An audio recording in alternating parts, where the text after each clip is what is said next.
নমস্কার, কলকাতা টিভি ডিজিটালে আপনাদেরকে স্বাগত। আমি অভিক এই মুহূর্তে আপনাদের সঙ্গে রয়েছি।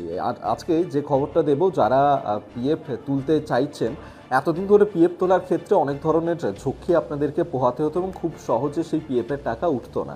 কিন্তু এবার পিএফ টাকা তোলার ক্ষেত্রে নতুন একটা পদ্ধতি নিয়ে আসা হচ্ছে কেন্দ্রের তরফ থেকে, এবং যার কারণে খুব সহজেই আপনারা এই পিএফের যে টাকা, সেই টাকাটা আপনারা তুলতে পারবেন।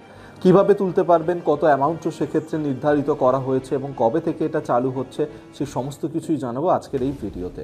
প্রভিডেন্ট ফান্ড যদি আপনারা সেক্ষেত্রে তুলতে চান, এতদিন ধরে অনেক রকমের অ্যাপ্লিকেশন আপনাদের করতে হতো, তারপর সেটা অ্যাপ্রুভালের একটা বিষয় ছিল, তারপর এই পিএফের টাকা আপনারা পেতেন। কিন্তু যে নতুন নিয়ম আনা হচ্ছে, এই ডিজিটাল ভারতের যুগে সেই ডিজিটাল পদ্ধতিকে ইউজ করেই আপনারা পারবেন পিএফের টাকা তুলতে। এক্ষেত্রে নতুন একটা অ্যাপের ওপর কাজ করা হচ্ছে, ইউপিআই অ্যাপের ওপর কাজ করা হচ্ছে, যাতে এই ইউপিআই অ্যাপের মাধ্যমে আপনারা এই পিএফের টাকাটা খুব সহজে তুলতে পারেন। এবং যারা পিএফ অ্যাকাউন্টধারীরা রয়েছেন, তারা সরাসরি ইউপিআই এর মাধ্যমে এটা তুলতে পারবেন।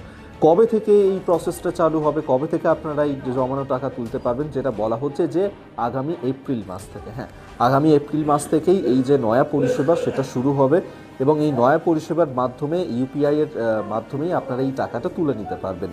এক্ষেত্রে কি টাকার কোনো বাধ্যবাধকতা রয়েছে, কত টাকা আপনারা তুলতে পারবেন, সেটাও আপনাদেরকে বলবো।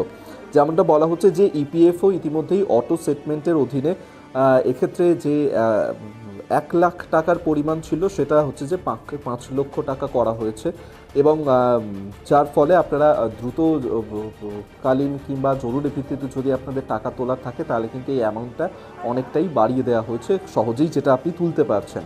এবং এই যে ইউপিআই ভিত্তিক পুরো সিস্টেমটা, সেই পুরো সিস্টেমটাই একটা বড় পদক্ষেপ হতে চলেছে এই পিএফের অ্যাকাউন্টধারীরা তাদের জন্য, যার ফলে খুব সহজেই এরপর শুধুমাত্র ইউপিআই দিয়েই আপনি টাকাটা তুলে নিতে পারবেন। তবে এক্ষেত্রে নির্দিষ্ট একটা অ্যামাউন্ট কিন্তু আপনাকে নিজের অ্যাকাউন্টে রেখে দিতে হবে, তারপরেই বাকি অ্যামাউন্টটা তোলা যাবে।